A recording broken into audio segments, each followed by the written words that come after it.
Assalamualaikum warahmatullahi wabarakatuh teman-teman. Jumpa lagi nih dengan Selfie. Nah, sekarang kita lagi di jalan nih. Cuma daripada iseng, aku sama suami di sebelah mau sharing tentang proses kita KPR kemarin, KPR rumah kemarin.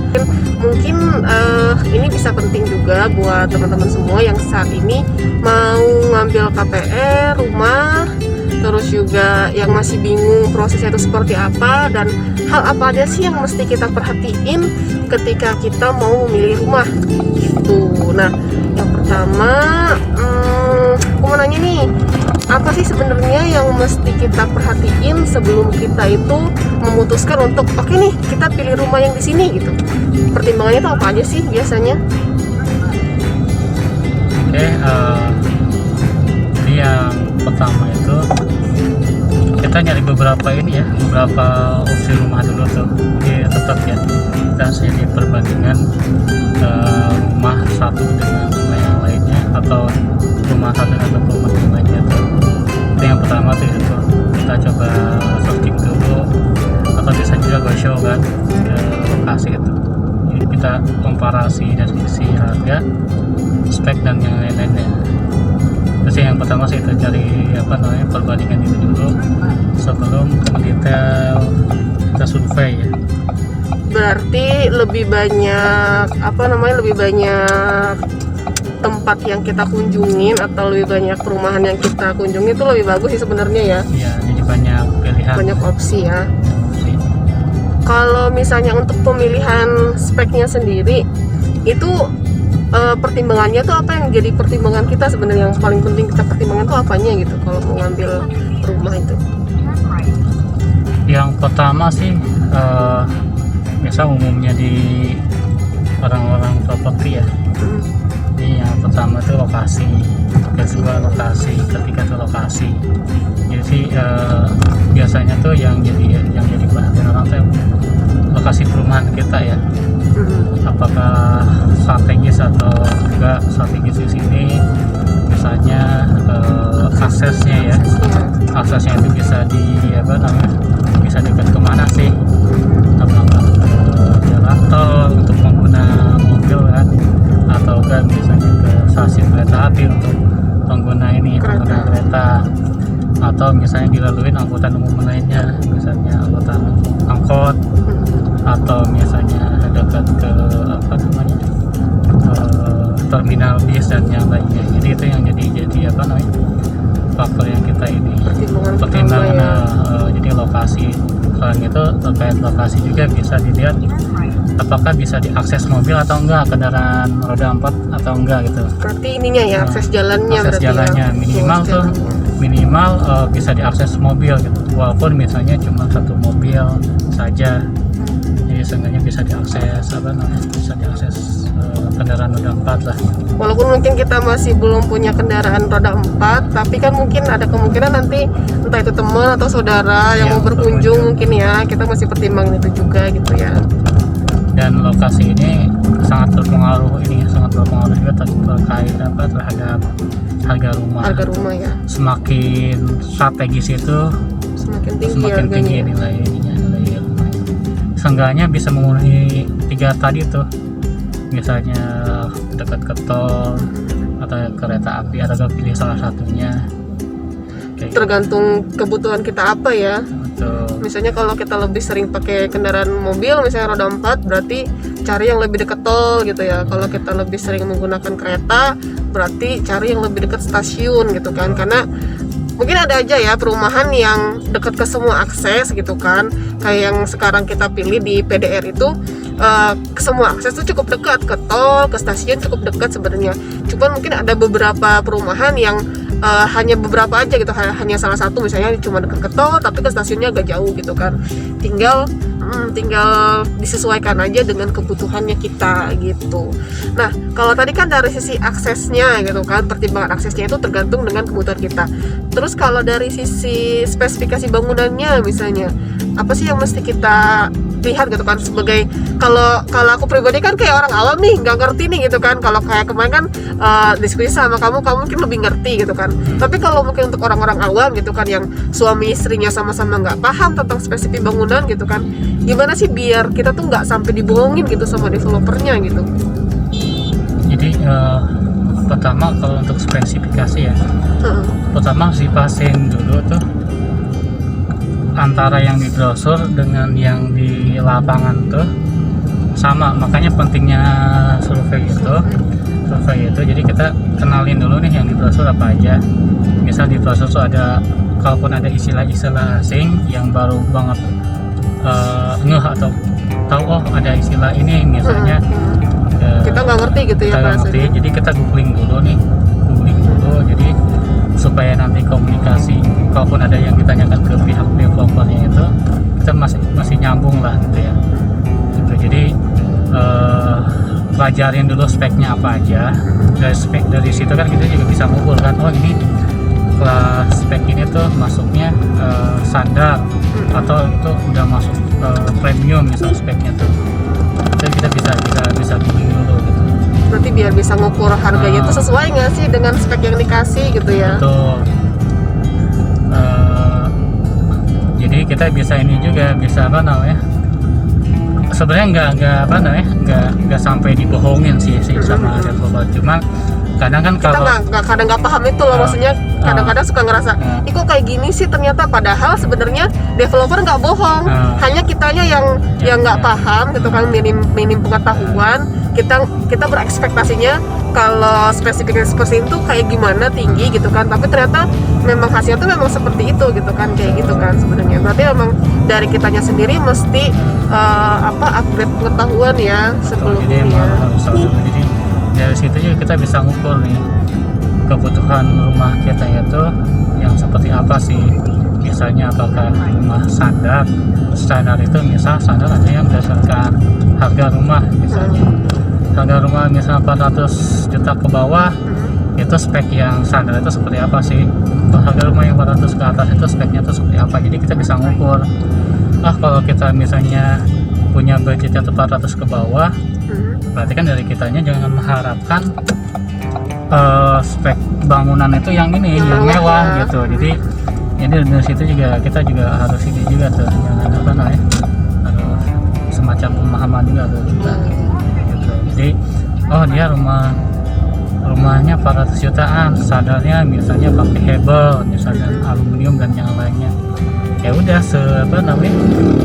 ketika mencari pun pasti kisaran harga segitu gitu. Kecuali emang ada penawaran khusus gitu ya, entah itu proyek pertama atau apa, dia speknya bagus tapi harganya masih misal spek di atas 400 jutaan ke atas, tapi untuk harga jual rumahnya itu 400 ke bawah. Itu ada, cuman jarang banyak ya. Berarti kan kalau mau ketemu yang kayak gitu kan kita harus lebih banyak lagi mencari referensinya ya. Ya, jadi emang balik lagi gitu kan, setiap keluarga, setiap personal itu kan pasti punya kebutuhan beda-beda gitu kan, spesifikasi yang seperti apa, terus tadi juga kayak aksesnya juga mana yang mesti diutamakan, prioritasnya itu apa gitu kan. Jadi masing-masing orang itu nggak bisa disamakan gitu kan. Mungkin kayak misalnya kita nih ngambil di PDR kemarin, di Pesona Depok Residen kemarin itu, kenapa ngambil di situ? Karena memang kita kebutuhannya seperti itu gitu kan. Belum tentu teman-teman membutuhkan hal yang serupa kayak gitu.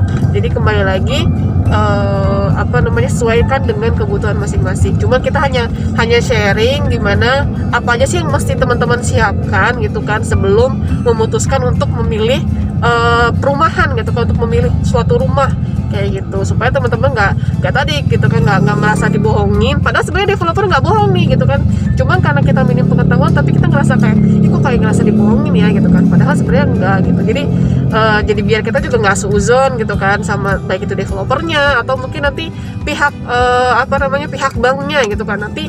Nah untuk proses KPR sendiri nanti seperti apa nanti mungkin kita akan sharing di video berikutnya gitu. Jadi jangan sampai kelewatan ya gitu. Nyalakan loncengnya, di subscribe videonya dan di like videonya dan di share ya. Oke, kita lanjutin lagi nih. Tadi kan udah yang mesti dilihat dulu tadi dari aksesnya gitu kan. Untuk bahan pertimbangan itu dari aksesnya, terus kemudian dari materialnya gitu kan. Nah selain itu apalagi sih yang menjadi pertimbangan kita sebelum kita memutuskan untuk oke nih rumah ini cocok buat kita gitu. Oh iya, tadi terkait akses itu ya, kan sebelum survei kan kita bisa lihat share lokasi ya. Ini kita bisa cek sebenarnya untuk ngecek sih kebenaran dari brosurnya ya.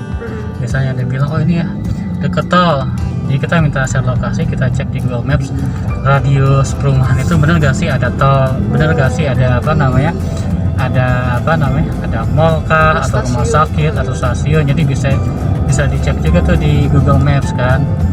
Terus jadi dekatnya mereka sama dekatnya kita tuh beda gitu ya. Tuh, jadi buat cross check aja kan. Terus habis itu kan tadi spek bangunan kan kita link ke ini. Nah habis itu baru kita eksekusi langsung ke lokasi, membuktikan istilahnya misalnya ternyata sesuai gitu, dekat ke sini gitu kan, dekat ke tol segala macam. Terus kalau untuk lokasi ya, jadi kita bisa sekalian cek nih, sekalian jalan tuh cek juga nih benar gak rumah sakitnya di sini, benar gak ada mall di sini. Jadi sekalian jalan cek ke semuanya tuh. Terus yang kedua kalau spek bangunan kan tadi misalnya udah ada info kan. Misalnya contohnya bangunan dinding ya, apakah dia pakai hebel atau bata merah kan kita bisa kelihatan fisiknya tuh. Itu kan udah kalau bisa diketok-ketok tuh benar nggak itu kalau ternyata di lapangan tuh udah ready semua kan ya. Kecuali kalau masih ada yang masih dibangun ya bisa kelihatan ya. Kayak itu. Jadi spek yang dipakai tuh apakah benar-benar sesuai dengan brosur atau enggak gitu. Terus ada misalnya lantainya atau pakai keramik biasa 40x40 atau pakai granit kan bisa, itu kan yang terekspos ya. Iya, yang bisa kelihatan secara kasat mata lah gitu. Kan bisa dicek. Terus material yang kasat mata itu bisa cek ini ya, bisa dipegang, bisa di ini segala macam, kecuali yang tertanam kan kayak fondasi kan juga nggak kelihatan gitu.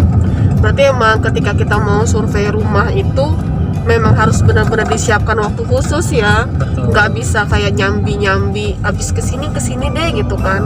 Enakan tuh memang hari itu tuh khusus buat survei. Jadi buat kita ngecek lokasi kayak tadi aksesnya bener nggak sih deket ke stasiun, bener nggak sih deket ke akses tol, itu benar-benar bisa sekalian gitu ya. Kecuali di lokasi itu ada beberapa perumahan, jadi biar sekalian. Oh iya. Kalau bisa enakan sih kayak gitu ya, jadi sekalian ya ngecek lurus aja. Terus kalau misalnya yang tadi yang prosesnya kita nggak tahu, kita juga bisa minta ini share proses pembangunan ke developernya. Misalnya cek ini benar nggak pakai cakar ayam ya fondasinya atau enggak cuma fondasi batu kali doang, itu bisa dicek juga. Cakar ayam yang bukan ceker ayam ya? Itu ini doang sih. Ada bahasa tukang, ada bahasa ini kan ya. Oh, gitu. Cuma intinya kan sama. Tapi sebenarnya sama aja ya? Sama aja. Berarti itu kan bahasa ini kan bahasa tukang kalau cakar ayam. Karena kalau bahasa sipilnya itu fondasi ini telapak. Fondasi apa? Telapak. Fondasi telapak. Kebetulan suami ini orang sipil, jadi dia bahasa kita itu lebih ngerti lah ya. Kalau aku orang ekonomi jadi nggak ngerti, taunya ceker ayam. Oke, nah selain itu apa lagi tuh yang mesti kita ini? Nah setelah survei kan, setelah kita survei misalnya jadi atau enggaknya tetap kita ulik lebih dalam ya. Jadi kita pertanyaan-pertanyaan yang kita siapin nih, pertanyaan-pertanyaan yang nanti diajukan ke developernya.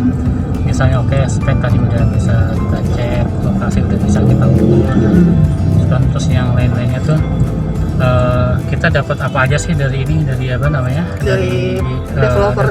kan. Misalnya di brosurnya itu kita lebih ke konfirmasi ulang sih ya. Misalnya developer ada free apa itu yang harus terkonfirmasi ulang. Khawatirnya kan ternyata promo-promo itu kita udah lewat ya, misal udah nggak berlaku lagi tuh kalau di ini, karena kan kalau browser kan bisa berubah sewaktu-waktu ya. Iya betul. Kita harus dikonfirmasi lagi gitu. Misalnya yang paling umum tuh kan untuk biaya-biaya yang muncul tuh itu harus dikonfirmasi. Biaya yang muncul kalau misalnya kita jadi di situ itu biaya-biaya sebelum akad apa aja sih yang harus disiapkan, apa bagian developernya, apa bagian pembelinya.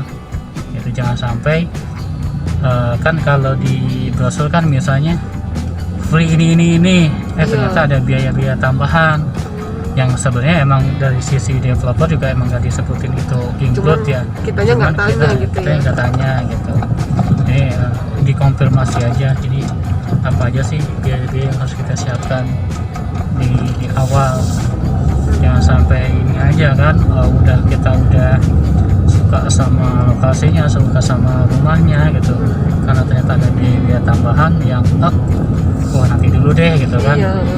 Jadinya kan nanti waktunya lumayan ke ini kan, kesita gitu. Jadi harus benar-benar dipastiin. Apa namanya, terkait ini legalnya ya untuk perumahan sendiri kan ada tentang surat-surat dokumen-dokumen gitunya ya gitu kan, terkait rumahnya gitu kan. Nah itu apa yang mesti diperhatiin yang buat kita yang awam gitu kan? Kan yang paling utama tuh sertifikat ya. Pertama tuh sertifikat itu kalau untuk developer sebenarnya kan ada dua ya. Ada developer itu atas nama perorangan, biasanya cluster tuh ya. Atau yang developer itu atas nama PT gitu ya. Kalau atas nama PT itu umumnya itu dia SHGB ya. SHGB. Jadi surat hak guna bangun. Surat hak guna bangun. Kalau perorangan itu cenderungnya tuh SHM, surat hak milik. Kalau perbedaannya itu apa terkait SHGB sama SHM itu? Itu kan kalau dari tingkatan sertifikat itu untuk amannya bagi apa namanya? Pembeli itu kan sertifikat hak milik ya, yang paling tertinggi itu ya. Jadi udah sertifikat itu udah balik nama ke kita, ke pembelinya. Kalau SHGB biasanya itu atas nama perusahaan, atas nama perusahaan masih nama di situ. Jadi harus kita naikin tingkat nih. Berarti mesti diurus lagi gitu. Nah itu dia kalaupun misalnya ke pengembang dan atas nama SHGB itu, pasti pengembangnya itu PT ya, terus atas nama PT itu, kita harus konfirmasi juga. Yang kita terima itu SHGB itu atau bisa langsung ke SHM naik gitu kan. Ada yang gitu ya? Ada juga yang sampai SHM ada gitu kan, jadi udah masuk biaya-biaya.